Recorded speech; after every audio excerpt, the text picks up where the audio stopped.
Kita mulai. Bismillahirrahmanirrahim. Assalamualaikum warahmatullahi wabarakatuh. Alhamdulillahilladzi arsala rasulahu bil huda wa dinil haqq liyudhhirahu 'ala ad-dini kullihi wa kafa billahi shahida wa kafa billahi wakila. Asyhadu an la ilaha illallah wahdahu rabbi la syarika lah wa asyhadu anna Muhammadan 'abduhu wa rasuluhu alladzi la nabiyya ba'da, amma ba'du. Alhamdulillah, di siang hari ini kita kembali duduk untuk bertolabul ilmi. Salawat dan juga salam kita hadiahkan kepada Rasul kita Nabi besar Muhammad sallallahu alaihi wa ala alihi wasallam.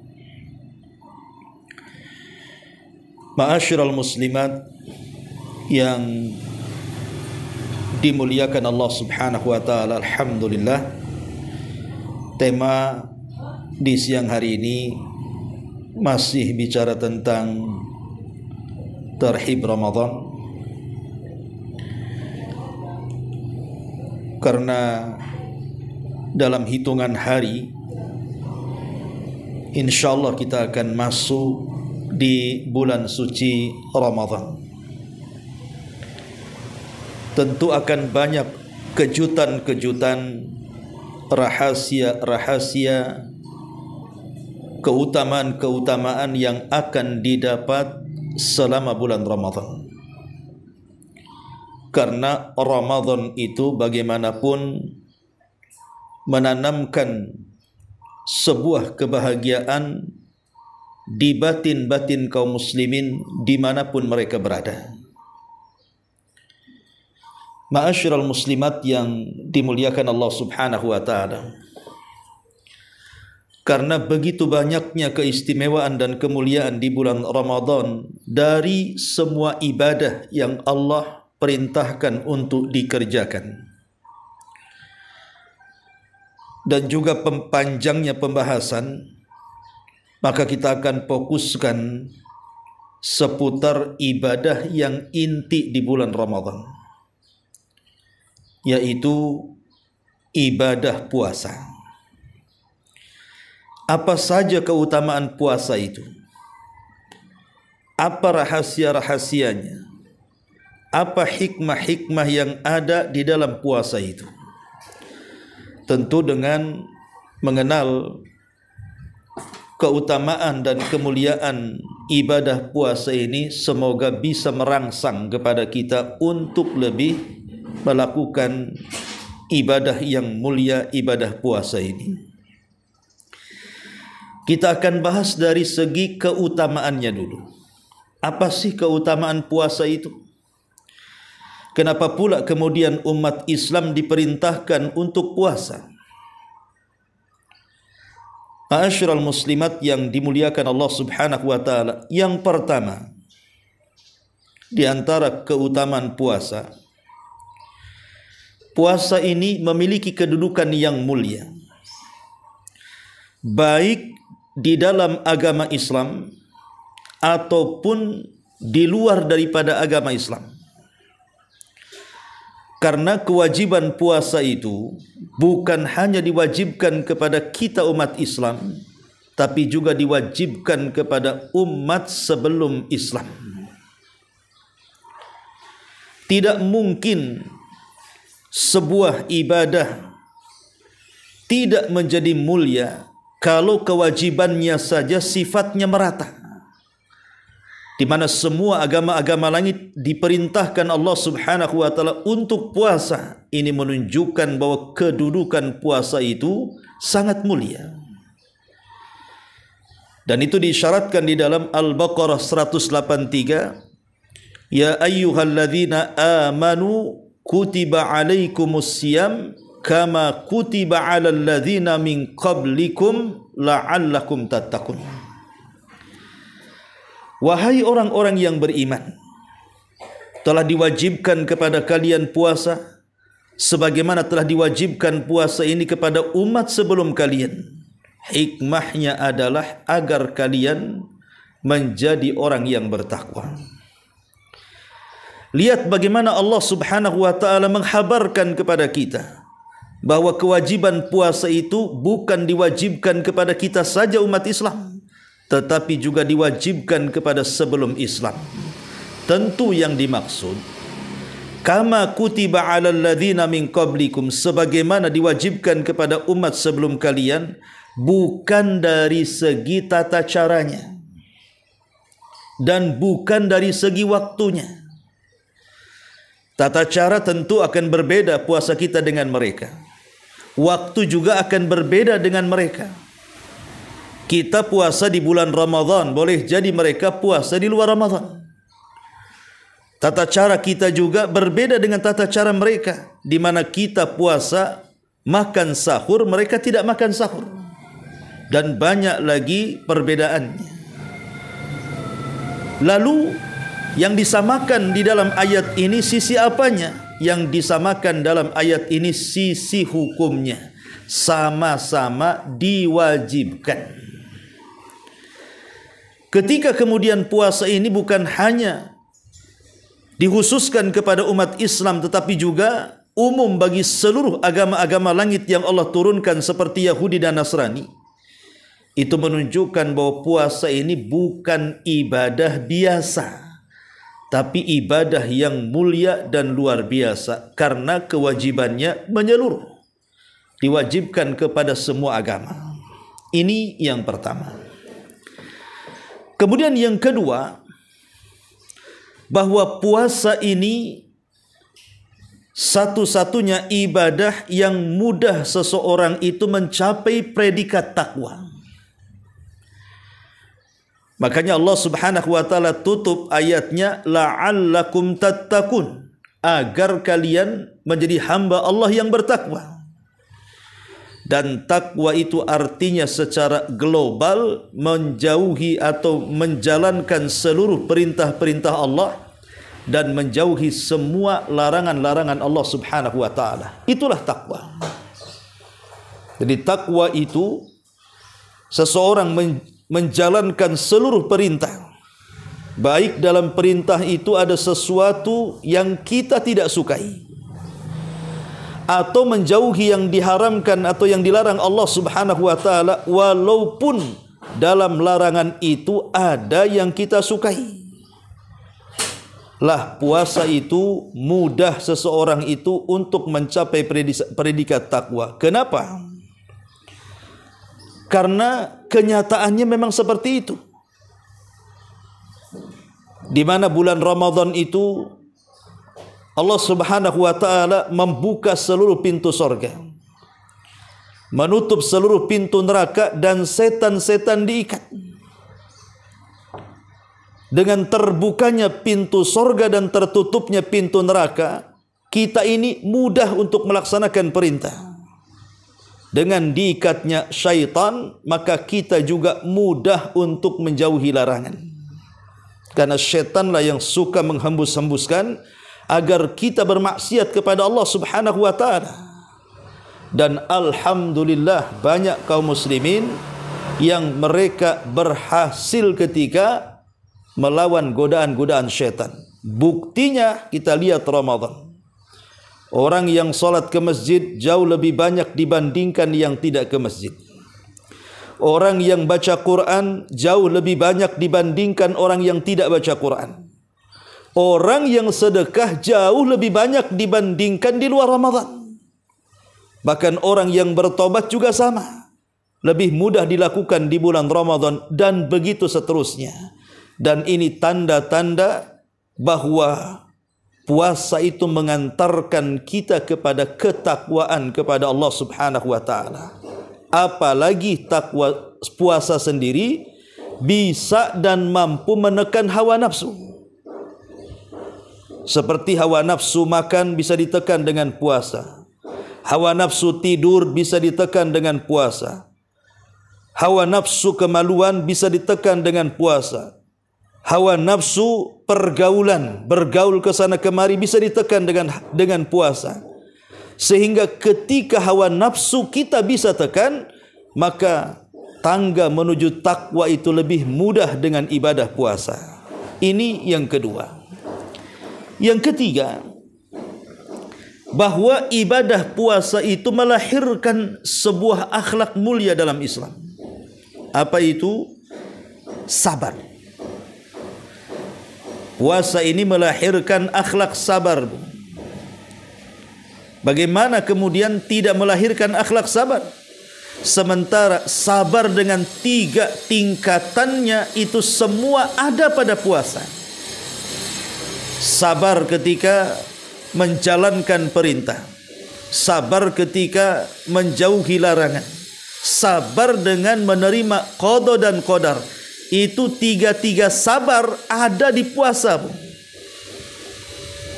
Pertama, sabar ketika menjalankan perintah. Maka orang yang berpuasa harus menahan diri. Tidak boleh makan, tidak boleh minum, tidak boleh mengumbar syahwat. Menjaga mata, menjaga telinga, menjaga lisan, menjaga kaki. Harus sabar dia. Kalau tidak sabar, boleh jadi hanya menganggap puasa itu sah tapi tidak berpahala, atau boleh jadi dua-duanya tidak berpahala dan tidak sah puasanya. Yang kedua, sabar ketika menjauhi larangan. Dalam berpuasa itu ada namanya pembatal-pembatal. Baik pembatal-pembatal puasa atau pembatal-pembatal pahala puasa.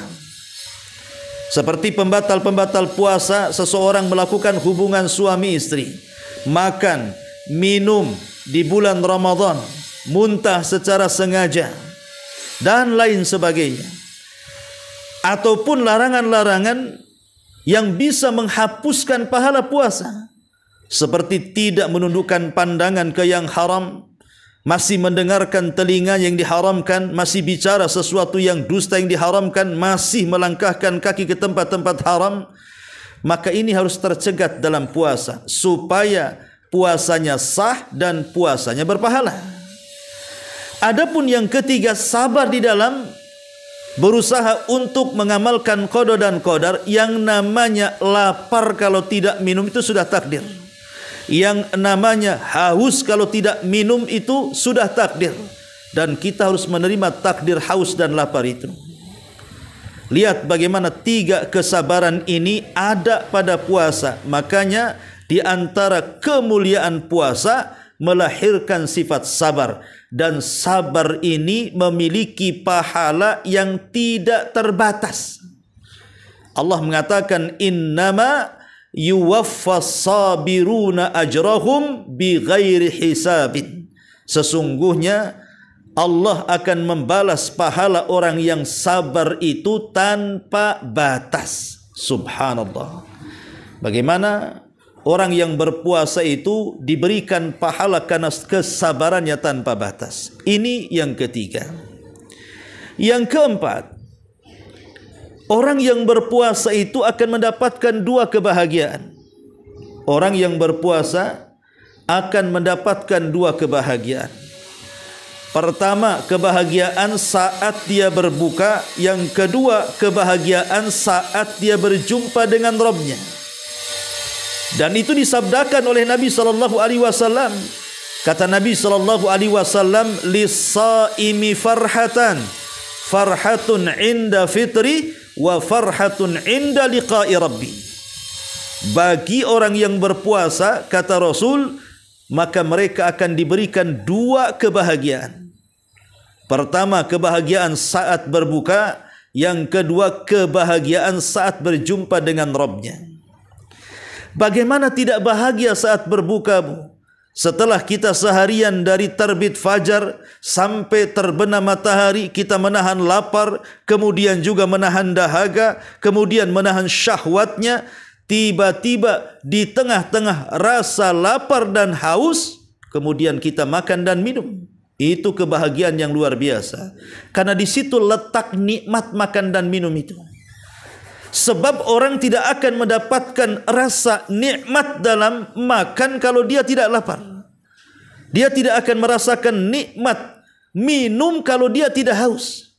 Disitulah nikmatnya orang yang sedang minum saat tenggorokan itu kering. Makanya doa selepas berbuka itu, zahaba dhama'u wabtallatil uruq wa thabatal ajru insyaallah. Telah hilang rasa hausku, telah terbasahi tenggorokanku, dan telah tertetapkan pahala insya Allah jika Allah berkehendak. Lihat bagaimana orang yang berbuka itu kan hampir semuanya senang, Bu. Tidak ada ibu akan lihat orang saat berbuka tidak senang. Pasti semua senang. Saking senangnya kadang-kadang lupa diri, Bu. Apa yang dimaksud lupa diri? Puasanya macam orang balas dendam. Ibu datang ke pasar kaget, motor itu yang tadinya kosong, pulang penuh tuh, setir kanan, setir kiri, sampai tengah, sampai di belakang diikat. Padahal ke pasar kosong tuh, semua digandoli makanan. Ada yang hitam, ada yang merah, ada yang kuning, dah kayak pelangi motornya. Nanti sampai rumah itu kadang-kadang gak termakan itu. Nafsunya saja kuat. Padahal kalau seandainya orang makan 3 kurma dengan air putih saja, dengan ikhlas, itu kadang-kadang sudah kenyang kita ini. Tapi kadang-kadang kita ini terkalahkan nafsunya, sehingga ketika kemudian makanan itu disusun menjelang adzan maghrib, semua rapih di meja. Setelah kentongan adzan maghrib dikumandangkan, semua yang di meja pindah ke perut.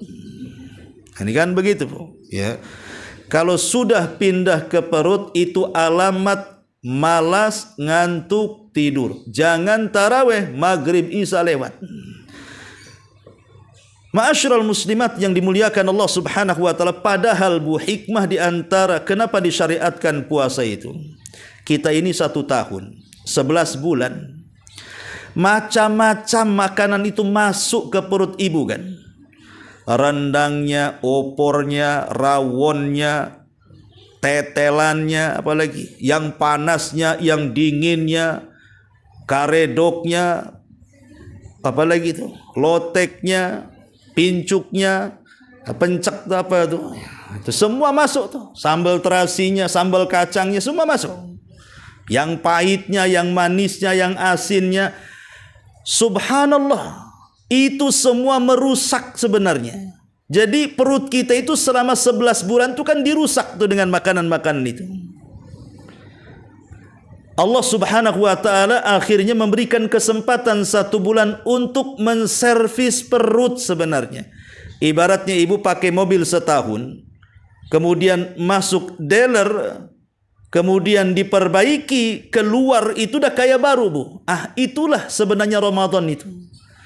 Jadi Ramadan itu servis perut selama setahun itu. Tapi yang diservis tak mau servis lagi, Bu. Karena sama saja Ramadan juga yaitu makanan, di luar Ramadan itu juga makan porsinya. Di Ramadan juga tidak lebih kurang. Wajar kalau seandainya ada orang yang keluar Ramadan gula darahnya naik, kolesterolnya naik, bobot badan pula naik itu. Makanya saya sarankan, Bu, besok 1 Ramadan beli timbangan, Bu. Timbang. Nanti akhir Ramadan timbang lagi. Kira-kira nyusut atau ngembang. Kalau ngembang dipertanyakan ini, berarti puasanya balas dendam tuh. Seolah-olah ibu mengatakan di siang hari, tenang, gak apa-apa, saya lapar-lapar, awas kalau udah maghrib katanya. Ini kan masalah, Bu, itu main ngancam. Ya. Ma'asyiral muslimat yang dimuliakan Allah Subhanahu wa taala. Jadi ditinjau dari kesehatan pun puasa itu luar biasa. Dia itu servis selama 1 tahun sebenarnya. Makanya rugi kalau seandainya datang Ramadan tidak dibedakan sistem makannya di luar Ramadan dengan di dalam Ramadan. Padahal kalau seandainya Seseorang berbuka kurma 3 butir dengan air putih, kemudian malamnya ya hanya sekedarnya, berarti kan beda kebiasaan tuh. Maka orang-orang yang merubah kebiasaan saat makan saja, itu pengaruhnya sangat besar untuk kesehatannya. Ma'asyiral muslimat yang dimuliakan Allah Subhanahu wa taala, itulah makna daripada bahagia saat berbuka. Kemudian juga bahagia saat berbuka lebih daripada soal makan. Tapi di situ ada waktu yang sangat mustajab untuk doa. Makanya Nabi SAW sampai mengatakan, "Thalathu da'awatin mustajabah." Ada 3 doa kalau orang memanjatkan doa pasti mustajab. Siapa 3 orang ini? Nabi SAW mengatakan yang pertama da'watul madlum, doa orang yang dizalimi. Yang kedua da'watul musafir, dalam riwayat da'watul walid liwalidihi, doanya seorang musafir, dalam riwayat doanya orang tua kepada anaknya. Dan yang ketiga da'watus shaim inda fitri, doa orang yang berpuasa saat berbuka. Doa orang yang berpuasa saat berbuka. Doa orang yang berpuasa saat berbuka itu doa yang paling mustajab. Dan rahasianya apa, Bu? Kenapa di situ Nabi SAW menganjurkan berdoa setelah puasa? Apa rahasianya? Rahasianya karena kita ini habis ibadah, habis melaksanakan perintah Allah, menjauhi larangan Allah dengan cara puasa. Doa yang dimulai dengan ibadah pasti mustajab. Yang kedua, rahasianya yang tak kalah besarnya adalah karena disitulah Allah membebaskan hamba-hambanya dari api neraka. Dalam sebuah hadis Rasul mengatakan, "Inna lillahi utaqa'u minan nar." Allah itu memiliki hamba-hamba yang akan dibebaskan dari api neraka. Kapan itu? Inda fitrihi kulla lailati min Ramadan. Sewaktu dia sedang berbuka atau hendak melakukan buka, dan itu berlaku setiap malam di bulan Ramadan. Jadi waktu dibebaskan kita dari api neraka itu di situ tuh. Jadi ketika ibu habis puasa dari pagi sampai sore, 5 menit menjelang berbuka, angkat tinggi-tinggi, berdoa kepada Allah, Allahumma a'tik riqabana minan nar. Ya Allah, merdekakan kami, keluarga kami dari api neraka. Di situ waktu mustajab, dan di situ letaknya pembebasan doa, pembebasan hamba dari api neraka. Logikanya, Bu, kalau seandainya dalam 1 bulan kita setiap hendak berbuka mengatakan, ya Allah bebaskan kami dan keluarga kami dari api neraka, ada 1 saja malam yang Allah kabulkan permintaan kita, tidak usah 30 malam, 1 dalam 30 hari itu Allah kabulkan permintaan kita, maka selamanya ibu dan keluarga tidak akan masuk neraka. Subhanallah. Ini yang kemudian dilalaikan manusia. Terkadang orang-orang itu kalau di zaman sekarang saya lihat dan ibu juga lihat, waktu-waktu sore itu jam 5 sampai jam 6 itu menjelang maghrib, kadang orang masih sibuk kan, Bu, ngabuburit bahasanya.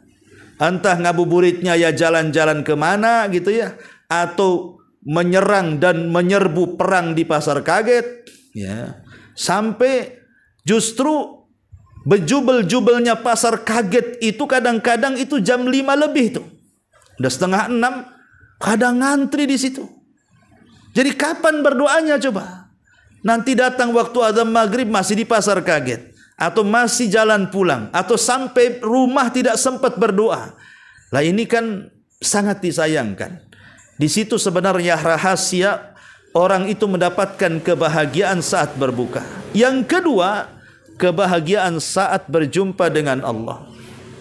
Kebahagiaan saat berjumpa dengan Allah Subhanahu wa taala. Kenapa? Saat berjumpa dengan Allah kita bahagia, Bu, bagi orang-orang yang berpuasa. Satu, ya. Karena puasa itu nanti akan menghadap Allah. Untuk apa puasa menghadap Allah, Bu? Memberikan syafaat kepada yang melakukannya.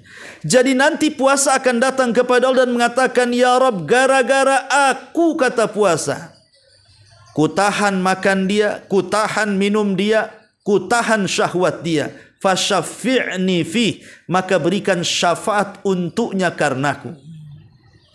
Subhanallah.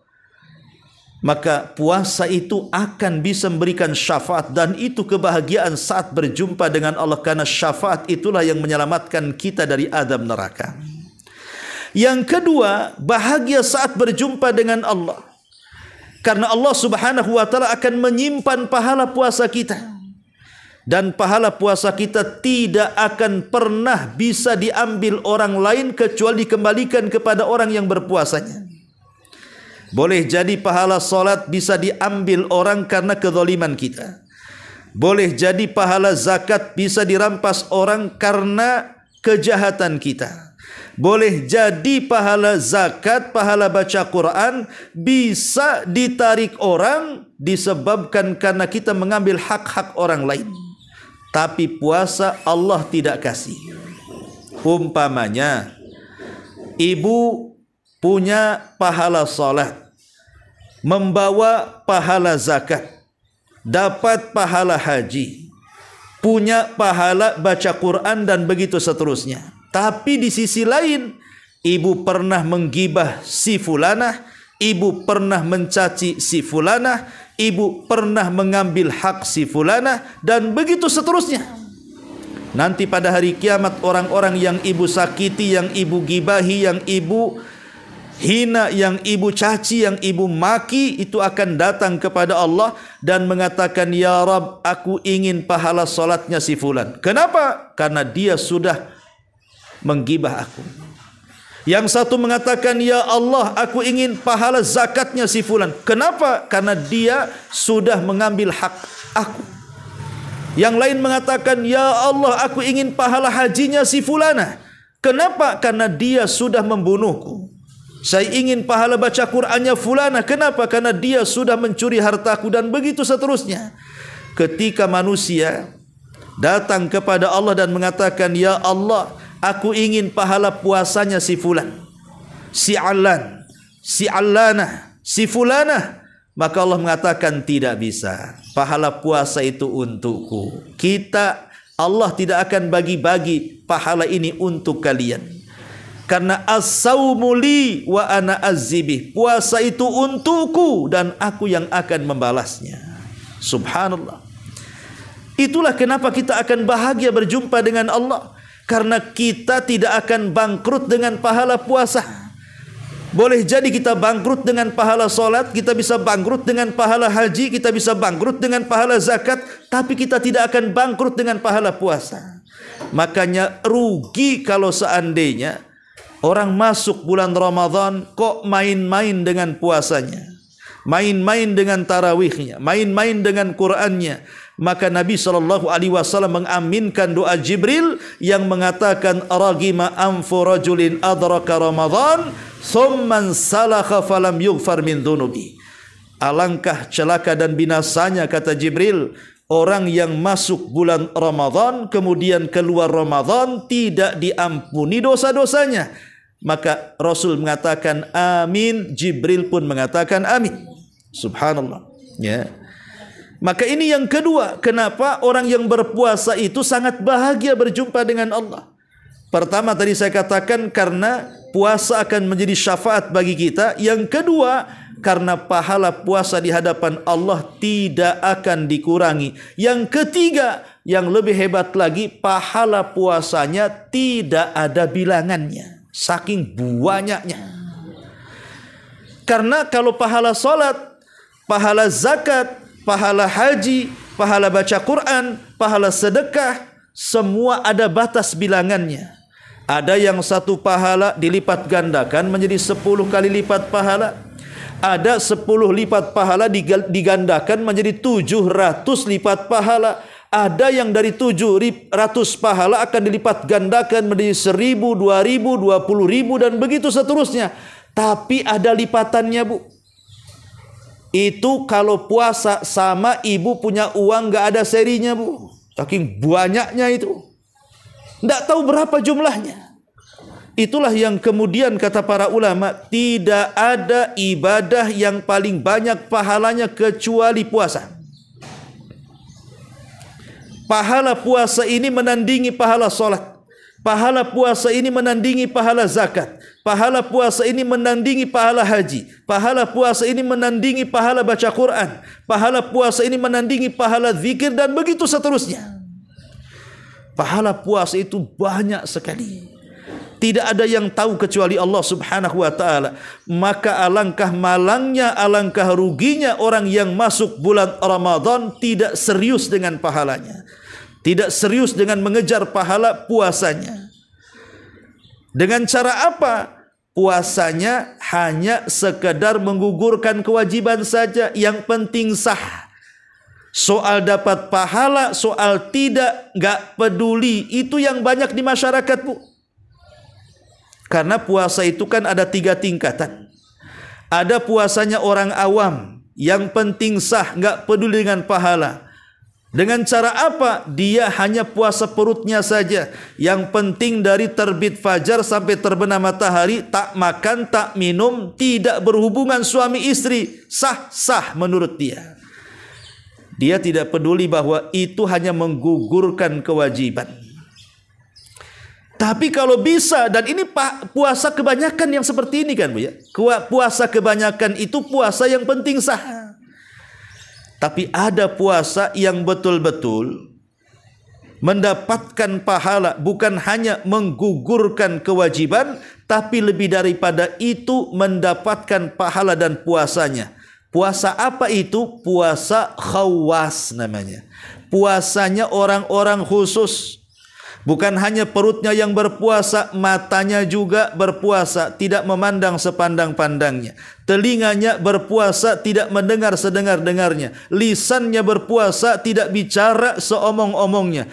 Termasuk kakinya juga berpuasa, tidak melangkah selangkah-langkahnya. Ada batasannya. Oh, ini yang boleh dilihat, ini yang tidak. Ini yang boleh didengar, ini yang tidak. Ini boleh yang dibicarakan, ini yang kita diam saja. Ini kaki yang dilangkahkan, ini kaki yang tidak boleh dilangkahkan. Lah itu namanya puasa khawas, Bu. Tapi ada puasa yang paling tinggi dari yang pertama dan yang kedua, yang disebut dengan puasanya khawasul khawas. Puasanya orang khusus dan di antara orang khusus. Apa itu puasa orang khusus di antara orang khusus? Bukan hanya perutnya yang puasa, Bu. Bukan hanya matanya, bukan hanya telinganya, bukan hanya lisannya, bukan hanya kakinya. Sampai ke tingkat hatinya dia berpuasa. Hatinya ditujukan hanya kepada Allah. Dia tidak akan mikir buka, tidak akan mikir sahur. Pokoknya lillahi ta'ala. Ma'asyiral muslimat yang dimuliakan Allah Azza wa Jalla, itulah makna bahwa kita akan bahagia saat berjumpa dengan Allah kelak di sorga. Kita bisa memandang Allah, kita bisa mendengarkan kalam Allah, kita bisa berdialog dengan Allah kelak di sorga. Ma'asyiral muslimat yang dimuliakan Allah Azza wa Jalla, ini yang keempat. Yang kelima, ya, di antara keutamaan puasa adalah bau mulut orang yang berpuasa, Bu. Itu lebih harum dibandingkan minyak kasturi, Bu. Karena biasanya, Bu, kalau ibu puasa, umpamanya lupa nyikat gigi gitu ya. Mungkin karena terburu-buru sahurnya, takut azan maghrib, lupa mau nyikat. Paginya tidak nyikat gigi juga. Itu biasanya orang yang berpuasa itu kan, Bu. Dia kalau mengeluarkan angin dari mulut biasanya bau, Bu. Bau kan, Bu, biasanya. Atau sesuai yang ibu makan. Kalau ibu makan jengkol, bau jengkol. Makan pete, bau pete. Makan rendang, bau kambing. Oh, enggak ada ya rendang kambing ya? Ada lah ya. Nah, jadi kalau seandainya Bau mulut orang yang berpuasa di hadapan manusia itu sangat bau sekali. Tetapi bau puasa di hadapan Allah wangi sekali. Sebagai balasannya al-jaza min jinsil amal. Orang berpuasa itu kadang-kadang dia tutup mulutnya kalau lagi ngomong, takut kecium baunya. Itu di hadapan manusia. Tapi di hadapan Allah, bau mulut orang yang berpuasa lebih harum dibandingkan minyak kasturi. Ingat, di sisi Allah. Ibu ya, di sisi Allah, bukan di sisi manusia. Jangan ibu panggil kawannya, sini, kemudian ibu hirup hidungnya. Ya baulah mulut ibu, ya. Jadi maksudnya di sisi Allah, bukan di sisi manusia. Makanya Rasul mengatakan luhufu fammi shaim atyab indallahi min rihil misk. Bau mulutnya orang yang berpuasa itu lebih harum dibandingkan minyak kasturi. Subhanallah. Di sisi Allah mulut kita berharga. Bau mulutnya sangat dimuliakan. Karena ibadah puasa kita ditujukan kepada Allah Subhanahu wa taala. Ini yang kelima. Kemudian yang keenam, orang-orang yang berpuasa itu, Bu, salah satu ibadah, puasa itu salah satu ibadah yang bisa menghilangkan fitnah keluarga, fitnah anak-anak, dan fitnah tetangga. Nabi mengatakan fitnatur rajuli fi ahlihi wa malihi wa jarihi tukaffiruha as-salatu was-siyamu was-sadaqah. Kesalahan-kesalahan seseorang terhadap keluarga, harta dan tetangga akan dihapuskan oleh Allah dengan salat yang ia lakukan, dengan puasa yang ia kerjakan, dengan sedekah yang ia bagikan. Apa maksudnya? Kesalahan-kesalahan seseorang terhadap keluarga, harta dan tetangga terkadang kan begini, Bu. Terkadang adalah kelalaian di antara ibu ketika mendidik anak. Boleh jadi ibu tidak mendidik dengan serius. Akhirnya anak itu yang harusnya jadi anak soleh, jadi tidak soleh. Atau boleh jadi mungkin ada hak ibu kepada suami yang kurang. Boleh jadi urusan dapur kurang, urusan kasur kurang, urusan sumur kurang. Boleh jadi mungkin hal-hal sewaktu-waktu kadang menyakiti perasaan suami. Atau boleh jadi dengan tetangga mungkin tidak akur. Mungkin boleh jadi hak kita kurang, tidak mengucapkan salam, tidak menjenguk kalau dia sakit, tidak menyapa kalau dia ada, dan begitu seterusnya. Mesti dalam kehidupan kita kan ada hak-hak yang kurang kan, Bu? Mesti ada. Tidak mungkin kita sempurna memberikan hak, sebagaimana orang lain juga tidak sempurna ketika memberikan hak kepada kita. Dan ini sebuah kesalahan. Sebuah kesalahan bahwa seseorang kemudian melalaikan hak-haknya kepada anak dan keluarga atau tetangga. Ini kan sebuah kesalahan dan dosa. Lah, kesalahan dan dosa yang seperti ini bisa dimaklumi, bahkan bisa dihapuskan. Dengan cara apa? Salah satunya dengan puasa. Jadi puasa itu bisa mengampunkan dosa-dosa kita karena kelalaian kita tidak memberikan hak yang sempurna kepada anak, kepada suami, kepada istri, kepada tetangga. Itulah kemudian dihapus oleh puasa tadi. Jadi puasa itu bisa menghapuskan kesalahan-kesalahan tadi itu. Supaya anak kita nanti di akhirat tidak nuntut, ya. Supaya kemudian tetangga kita di akhirat tidak nuntut, suami kita tidak nuntut. Maka caranya minta maaf kepada mereka, kemudian banyak-banyak puasa. Salah satunya puasa Ramadan. Apalagi ditambah dengan puasa sunnah, ya, 3 hari dalam sebulan yang disebut dengan Ayyamul Bid, 8 hari dalam sebulan yang disebut dengan puasa Senin Kemis, 15 hari dalam sebulan yang disebut dengan puasa Daud, atau 30 hari dalam sebulan yang disebut dengan puasa Ramadan. Maka itulah di antara keutamaan puasa. Ini yang keenam, ya. Yang ketujuh, keutamaan orang yang berpuasa itu, Bu, bahwa puasa itu bisa menggugurkan dosa-dosa kita. Puasa itu bisa menggugurkan dosa-dosa kita. Ada sebagian ulama yang mengatakan sampai ke dosa besar gugur dengan puasa. Ada yang mengatakan oh tidak, cuman dosa kecil saja, karena dosa besar itu harus taubatan nasuha. Jadi ada dua pendapat. Ada yang sampai ke dosa besarnya gugur, ada yang hanya dosa kecilnya saja. Kata Nabi SAW, man shoma ramadhanan imanan wahtisaban ghufira lahu ma taqaddama min dambi. Barang siapa yang berpuasa yakin dengan perintahnya, mengharap akan pahalanya, maka dia akan digugurkan dosa-dosa yang sudah ia kerjakan. Subhanallah. Yang namanya dosa, Bu, tidak laki-laki, tidak perempuan, tidak anak-anak, tidak dewasa, tidak tua renta. Semua pasti melakukan dosa. Tidak ustadz, tidak muridnya.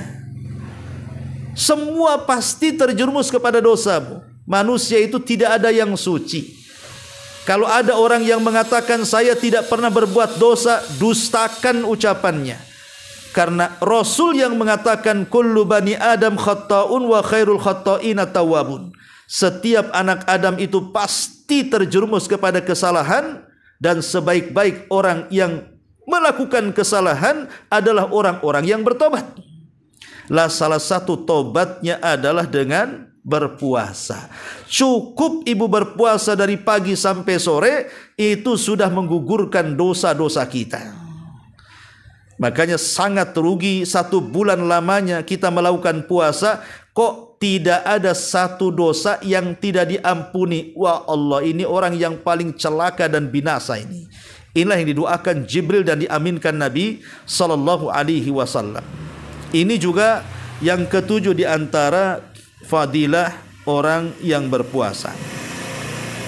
Ma'asyiral muslimat yang dimuliakan Allah Azza wa Jalla, lebih daripada itu, Bu, puasa itu yang nomor 8, Allah akan hadiahkan padanya 1 pintu di sorga. Pintu sorga itu berapa? 8. Pintu neraka berapa? 7. Kenapa pintu sorga dilebihkan 1? Kenapa tidak sama-sama 7 atau sama-sama 8 gitu ya? Kenapa neraka 7? Kenapa sorga pula 8? Ulama mengatakan dilebihkan 1 pintu sorga itu untuk menunjukkan bahwa rahmat dan kasih sayang Allah jauh lebih besar kepada kita dibandingkan marah dan kemurkaannya kepada kita.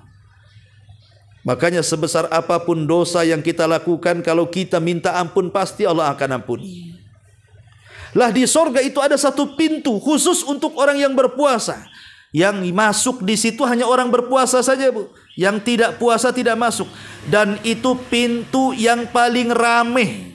Dari semua pintu sorga, pintu yang paling ramai itu di sini. Ya, di pintu salat ramai, di pintu zakat ramai, di pintu haji ramai, di pintu jihad ramai. Tapi yang paling ramai itu di pintu puasa, Bu. Dan namanya khusus, bukan babu saum, bukan. Tapi namanya khusus, namanya babu royan. Ya, babu royan. Karena saya katakan dari awal, karena orang ibadah yang paling banyak memasukkan orang ke sorga itu puasa. Makanya wajar jamaah yang masuk dari pintu ini paling banyak. Makanya rugi kalau seandainya orang tidak digemarkan dengan puasa itu. Karena ini puasa adalah ibadah satu-satunya yang memudahkan orang masuk sorga masalahnya. Ma'asyiral muslimat yang dimuliakan Allah subhanahu wa ta'ala. Ya. Kemudian yang nomor 8. Di antara keutamaan puasa juga, maka puasa itu membentuk akhlak yang baik, Bu. Puasa itu membentuk akhlak yang baik. Kan ada hadis yang mengatakan, kalau ada orang yang datang ke ibu sementara ibu sedang melakukan program puasa, orang ini ngajak bertengkar, mancing-mancing gitu ya, supaya ibu emosi, supaya ibu marah, supaya ibu mengeluarkan dendamnya, membuka memorinya. Karena wanita itu, maaf ya kan, ibu-ibu ini kan biasanya kalau disakiti orang itu ingatnya bukan 7 bulan, bukan 7 tahun, 7 tikungan, 7 gunung, itu hafal tuh ya. Makanya terkadang kalau dipancing-pancing dia bisa keluar tuh. Lah, karena ibu sedang berpuasa, Rasul ngasih tip, kalau ada orang mancing-mancing, ibu katakan, ini mru'un shaim, maaf saya lagi melaksanakan program puasa. Saya nggak ngelayan dulu. Mata saya lagi puasa, telinga saya lagi puasa, kaki saya lagi puasa, apalagi mulut saya lagi puasa. Nah, ibu ngomong seperti itu. Sehingga orang ini tidak bisa lagi ngomong apa-apa. Ya. Tapi harus titik di sini, jangan koma. Nanti maghrib aja. Jangan, ya. Itu sudah nggak bagus juga hatinya berarti. Ya sudah, mau maghrib sampai yang nggak dilayan, sampai besoknya nggak dilayan kan itu, sampai selesai Ramadan nggak dilayan. Jangan habis Ramadan ibu datang, sekarang katanya. Bukan. Ini pun tidak ada asar dalam Ramadannya. Jadi puasa itu membentuk akhlak. Kemudian juga yang nomor 9, puasa ini merupakan salah satu wujud, ya, dari kepersatuan dan kesatuan umat Islam. Di mana ketika datang bulan Ramadan, yang kecil, yang besar, yang perempuan, yang laki-laki, yang muda, yang tua, semua berpuasa. Ini namanya wihdatul ummah, persatuan umat. Dan biasanya ibu, kalau ibadah sifatnya gotong royong, sifatnya rame-rame, itu biasanya ibadahnya ringan. Ya Bu ya, bukti ibadah Ramadan itu ringan karena sama-sama rame-rame, rombongan, kerja bakti semuanya gitu ya. Coba kalau ibu punya hutang Ramadan, kemudian ingin dibayar, itu sulit sekali tuh. Terkadang orang yang membayar puasa Ramadan itu nunggu Sya'ban tahun depan. Kayak sekarang nih Sya'ban nih. Banyak di bulan Sya'ban yang kemudian membayar puasa tahun Ramadan tahun kemarin kan Bu. Menunjukkan apa? Berat rupanya ibadah sendiri itu Bu. Rupanya berat ibadah sendiri itu. Tapi kalau ibadah rame-rame kan ringan tuh. Gimana tidak ringan? Sepakat tidak ada yang buka warung. Walaupun adalah 1-2 warungnya setengah kaki katanya. Ya. Dari lutut ke atas ditutup pakai terpal. Dari lutut ke bawah nampak kakinya. Tapi kan adalah ya warung-warung yang masih buka tuh, walaupun ketika nengok ke bawah itu bukan kaki kursi, kaki orang pun ada di situ. Yang ingin saya katakan bahwa ibadah rame-rame itu biasanya sifatnya lebih mudah dilakukan, godaannya tidak lebih banyak. Coba kalau ibu ibadah sendiri di luar Ramadan, ibu mengqadha Ramadan, nanti bentar-bentar datang tukang bakso, nanti bentar-bentar datang tukang es doger, datang tukang es cincau, datang tukang es cendol, macam-macam es tuh, ya. Cuman nggak tergoda kan? Belum lagi kemudian orang yang tidak puasa mereka minum depan kita, makan depan kita, dan begitu seterusnya. Lah ini kenapa kemudian ibadah rame-rame itu lebih mudah? Karena sepakat orang tidak makan, tidak minum, tidak jualan, maka mudah dilakukan. Beda kalau sendiri-sendiri. Itulah kenapa puasa itu salah satunya adalah mewujudkan kesatuan umat Islam, wihdatul muslimin, menyatukan kaum muslimin dengan ibadah berjamaah. Karena terkadang iman juga tidak bisa dibentuk dengan sendirian, harus rame-rame.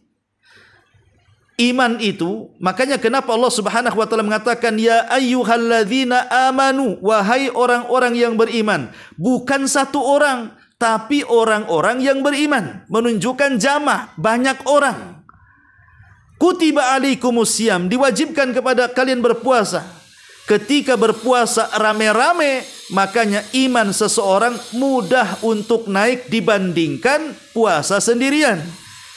Karena terkadang iman itu juga bisa naik ketika sifatnya berjamaah. Umpamanya sholat, ya. Ibu kalau sholat taraweh di masjid gitu ya, imamnya bagus suaranya, walaupun panjang bacaannya, tapi kan ibu dapat khusyuknya di situ. Kadang-kadang dia baca 100 ayat pun seolah-olah baca inna ataina. Oh, pendek kali itu si imam baca Quran. Padahal dia ada panjang tuh. Kenapa? Merdu suaranya, bagus bacaannya, dilakukan rame-rame. Itu ringan, Bu. Coba kalau sudah tarawih sendiri di rumah. Nggak yakin ibu baca 100 ayat, Bu. Bisa saja 100 ayat itu tuh sebulan. Ya kan? Karena memang terkadang iman itu dibentuk dengan rame-rame. Maka bulan Ramadan itu sebenarnya bulan ibadahnya rame-rame, puasa rame-rame, tarawih rame-rame, kan itu, Bu ya. Jadi ini termasuk juga sedekah rame-rame. Ya, kadang-kadang kalau di masjid itu kan dijadwal tuh dari gang ini ke gang itu. Nanti besok bawa iftar ke masjid ini gitu ya. Nanti besoknya lagi dari gang ini ke gang itu. Nah, itu kan rame-rame, Bu. Jadi ringan itu. Coba kalau seandainya 1 bulan dibebankan ke ibu saja sampai lebaran, ibu tak bisa lah beli baju baru, ya. Tapi dengan ibadah gotong royong itulah yang menjadikan wahdatul muslimin di sini. Ada persatuan kaum muslimin. Lah ini juga manfaat daripada puasa itu sendiri. Wahdah al muslimin, menyatukan kaum muslimin, ya.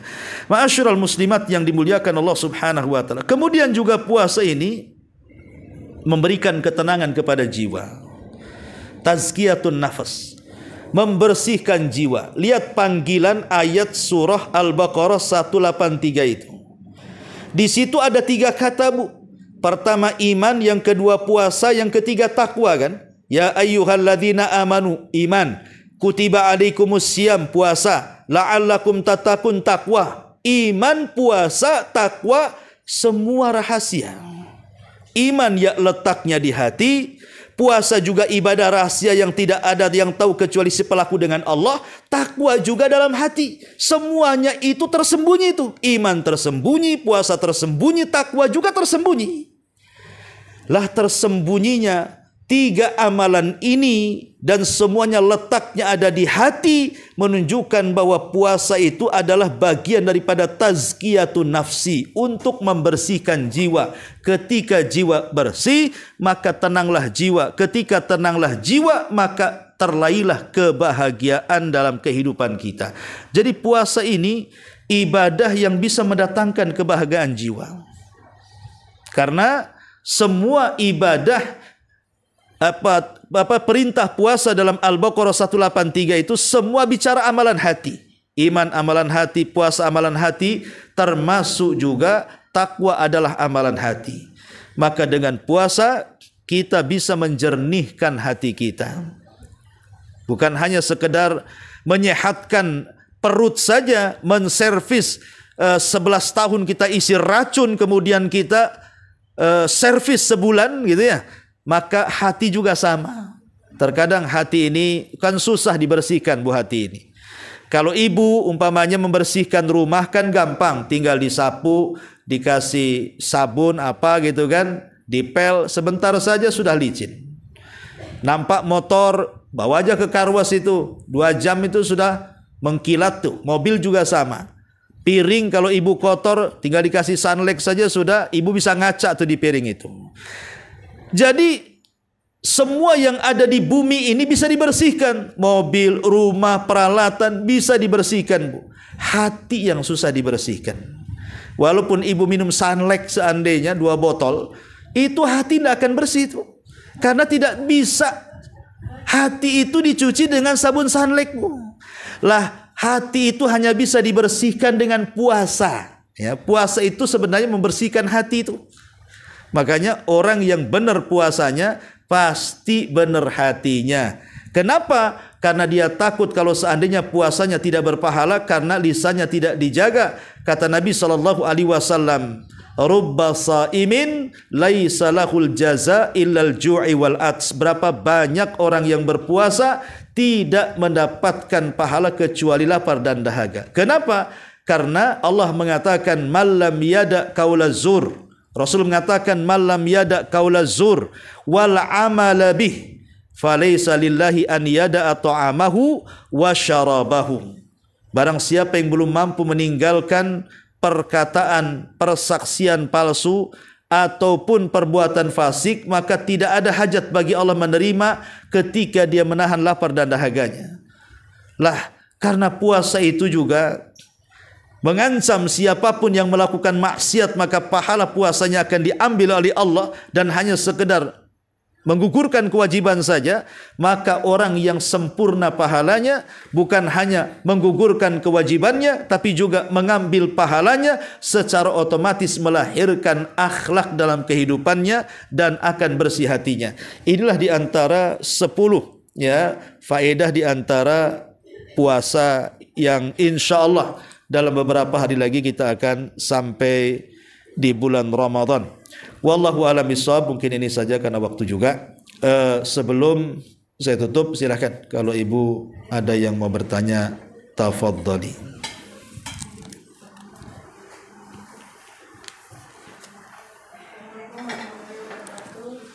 Waalaikumsalam warahmatullahi wabarakatuh.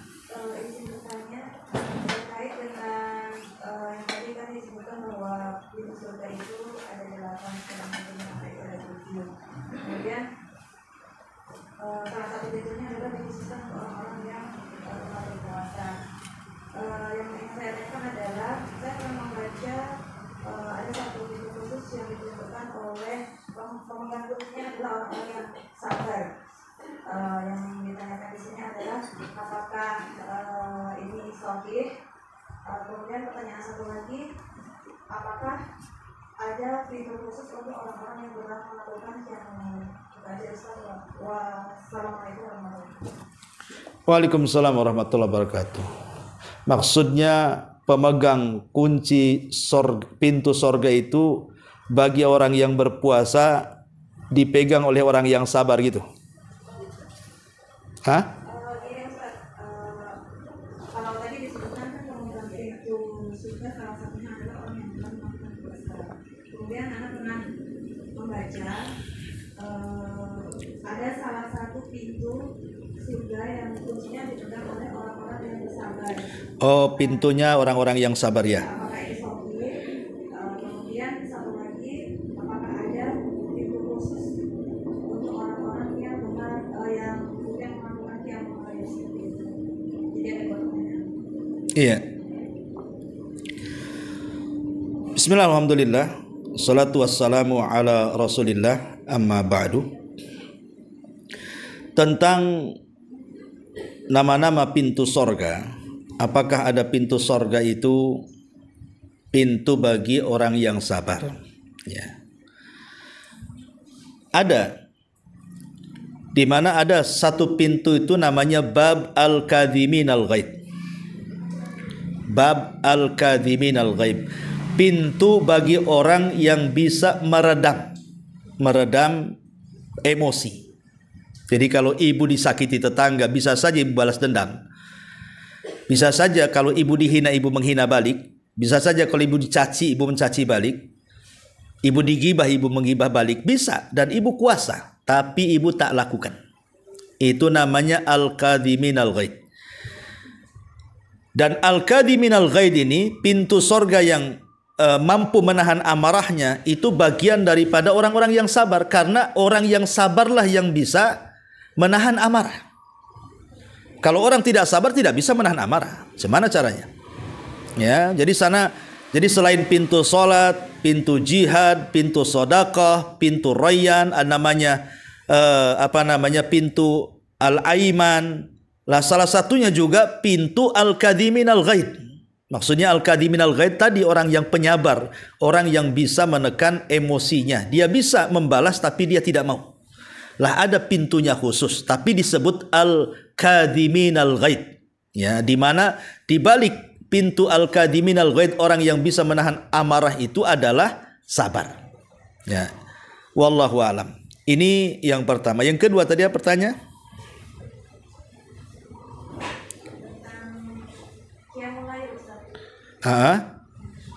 Ya ada pintu sholat tadi. Qiyamul lail itu ya salah satunya adalah pintu sholat. Kan begini Bu ya. Namanya manusia, saya, ibu atau siapapun lah. Namanya manusia itu kan kegemarannya berbeda-beda Bu. Ada yang Allah anugerahkan rajin sholat, sedekah pula pelit. Ya. Ada orang yang subhanallah kesedekah itu bahasanya ngobrol, semua tempat ataupun orang yang berhak disedekahi, disedekahi. Pokoknya obral sekalilah, senang dia bersedekah. Disuruh sholat malam, ngantuan pula orangnya. Ada orang yang kemudian dia untuk sholat malam itu tidak bisa, tapi puasa pula dia luar biasa. Puasa Senin, puasa 3 hari dalam sebulan Ayyamul Bid dia bisa. Puasa 8 hari dalam sebulan Senin Kamis dia bisa. Puasa 15 hari, puasa Daud dalam sebulan dia bisa. Soal puasa, dia rajinnya. Soal sedekah dia orang yang paling pelitnya. Ya. Ada orang yang sedekahnya rajin, sholatnya rajin, laparan, tidak bisa dia puasa. Jadi orang itu lain-lain, Bu. Kesukaannya, kegemaran ibadah itu beda-beda. Ada yang gemar di sholat, ada yang gemar di puasa, ada yang gemar di sedekah. Itu menunjukkan apa? Kita diberikan pilihan dengan banyak ibadah sesuai dengan kehendak kita dan sesuai dengan kegemaran kita. Makanya dibuatlah dengan macam-macam pintu tadi. Ya, kalau memang Allah anugerahi dengan rajinnya sholat, wajib dan sunnahnya, masuk dia dari pintu sholat. Ya, kalau dia memang punya keberanian sehingga dia mampu berjihad, karena jihad kan tidak semua orang bisa. Kalau tidak punya keberanian, nggak bisa orang jihad. Maka orang-orang yang seperti ini kalau mati syahid, maka dia akan masuk dari pintu jihad. Orang yang gemar haji, ya, orang yang suka berangkat haji umroh, ada sendiri itu namanya bab haji, namanya pintu haji. Ada orang yang gemar puasa, ya bab royan. Jadi semua sudah ada pintunya masing-masing. Tapi yang hebat adalah ada orang yang masuk dari 8 pintu, Bu. Siapa? Ibu-ibu. Ya. Ibu-ibu ini akan masuk dari semua pintu dengan 4 syarat. Kalau ibu ingin masuk dari 8 pintu, lakukan 4 syarat. Kata Nabi, idza shallatil mar'atu khamsaha wa shamat syahraha wa hafidhat farjaha wa ata'at ba'laha qila laha udkhulil jannah min ayyi thamaniyati sya'at. Kata Nabi, apabila seorang wanita dia jaga solat 5 waktunya, dia jaga puasa Ramadannya, dia jaga kehormatannya, dia jaga suaminya, maka silakan masuk sorga dari 8 pintu sorga yang ia sukai.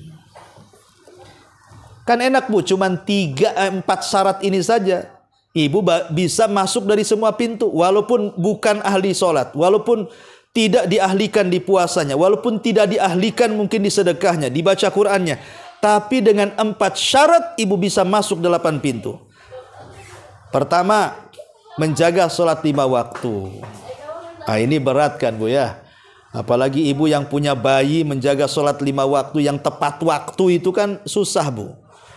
Maksud menjaga, apakah wanita harus lebih menjaga dibandingkan laki-laki? Sama-sama menjaga, kami juga laki-laki harus menjaga. Tapi ibu harus lebih menjaga. Masalahnya ibu itu sewaktu-waktu bisa keluar haid. Umpamanya ibu sudah tahu nih kebiasaan haid ini di ujung bulan. Maka di ujung bulan jangan ngeremehkan sholat. Takutnya ibu ngeremehkan sholat, waktunya sholat tidak sholat, pas mau sholat datang bulan. Nah, itu maksudnya. Maka jaga sholat 5 waktu. Sama dengan puasa, harus lebih dijaga karena ada haidnya. Kalau ada haid wanita berarti ada cutinya. Kalau sudah ada cutinya berarti ada qadoknya. Lah, jangan malas qadok. Nanti lupa baru bulan Sya'ban dekat-dekat Ramadan tahun depan baru sibuk. Rupanya ketika sibuk-sibuknya mau melaksanakan qadok Ramadan, datang lagi si haid itu. Hutang lagi. Nah, itu maksudnya, ya. Kemudian menjaga kehormatannya. Karena biasanya yang sulit menjaga kehormatan itu perempuan. Karena perempuan itu ada 2 perkara. Maaf ibu, pertama kusuruddin dan kedua kusurul fitri. Perempuan itu kurang agamanya. Namanya kurang agama itu otomatis tidak sholat, tidak puasa ketika haid. Makanya kurang agamanya. Biasanya saat-saat itu disitulah setan datang. Akhirnya menggoda ibu. Amarahnya muncak, emosinya muncak, marahnya muncak, mudah emosian, mudah marahan, mudah kesinggungan waktu haid itu. Ya. Dari mana itu kok? Oh, itu biasa. Jangan bilang biasa, itu setan itu, Bu. Ya. Saya kalau lagi haid Ustaz marahan, iya itu setan marah yang datang itu. Ya. harus diredam. Nah, makanya kenapa akhirnya kemudian mudah menyakiti suaminya. Suaminya nggak salah apa-apa, tahu-tahu marah. Nanti suaminya bilang, emang salah saya apa? Maaf bang, lagi haid saya. Enak kali ngomongnya, ya. Lah, enggak. Itulah kadang-kadang kehormatannya di situ tuh kurangnya, atau kurang fitrinya. Fitri itu kurang berterima kasih, Bu. Ya, maaf ya, seorang wanita itu disabdakan, Nabi yang ngomong, seandainya suami ini berbuat baik seumur hidup kepada ibu, satu kali buat salah, kata ibu, kau belum berbuat baik apa-apa. Kau belum pernah berbuat baik sedikit pun kepadaku. Dia lupakan lembaran kebaikannya, dimunculkan kejahatannya. Suami ini, kalau dia berbuat baik asalnya, sekali berbuat jahat, yang jahatnya itu yang dikenal. Tapi kalau suami ke istri terbalik, Bu. Ibu buat jahat, sekali ibu buat baik, itu yang dikenang. Ya, lah itulah kebalik-balik sifat itu. Lah dari situlah kemudian orang yang menjaga kehormatan, ya, dan juga menjaga suaminya, ya, taat kepada suaminya setelah taat kepada Allah, kemudian juga memperhatikan anak-anak dari suaminya dan mendidiknya, kemudian juga menjaga harta suaminya saat suaminya sedang pergi, kemudian menjaga kemaluannya saat suami sedang bekerja. Maka kalau bisa melakukan 4 perkara, silahkan dari pintu mana saja ibu masuk ke dalam sorga. Nah, ini kan enak ini, ya. Wallahu a'lam. Ya. Taib sudah hampir jam 3, Bu. Mudah-mudahan ada manfaatnya. Ini yang bisa saya sampaikan.